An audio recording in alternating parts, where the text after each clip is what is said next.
Assalamu alaikum. The topic today that we are going to discuss is functional group.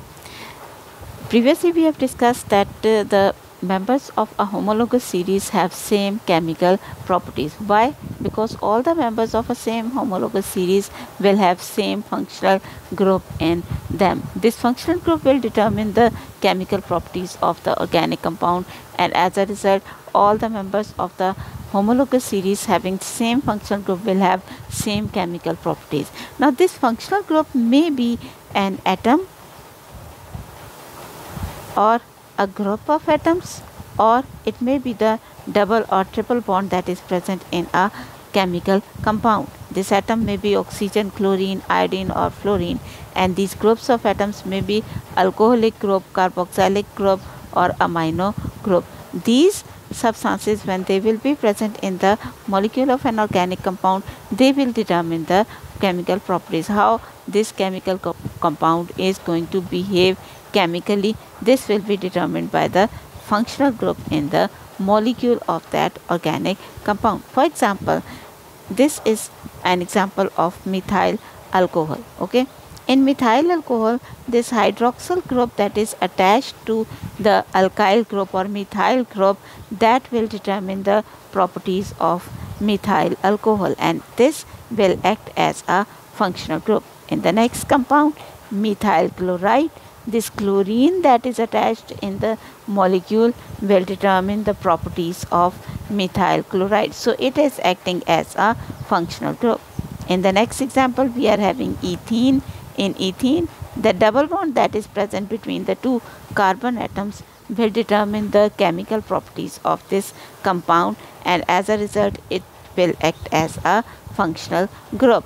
The remaining part of the molecule, like methyl group, will determine the physical properties of the molecule.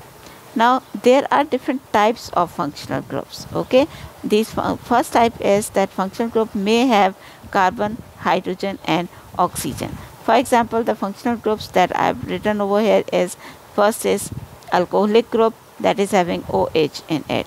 Second is ether linkage that is having oxygen between the two carbon atoms. Third one is aldehyde group that is having CHO attached to the alkyl radical. Fourth one is carboxylic group that is having COOH attached to the alkyl radical, and the last one is ester linkage that is having COO group attached between the two alkyl radicals. Now you can see that all these functional groups are having only carbon, hydrogen and oxygen elements in it, so they will form first category of functional groups. Second type of functional groups are those which contain carbon, hydrogen and nitrogen in them, like the one that I have written over here, in which alkyl group, obviously alkyl group contains carbon and hydrogen, and the remaining part of the functional group is NH2, nitrogen, hydrogen and carbon will form this functional group.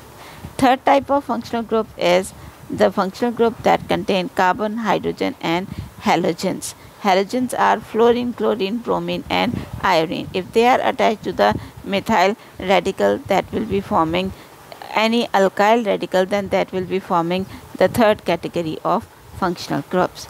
And the last type of functional group are the presence of double or triple bond. Got it? Now let's discuss different types of functional groups in detail one by one. First of all, we are going to discuss the functional groups that contain only carbon, hydrogen and oxygen in them.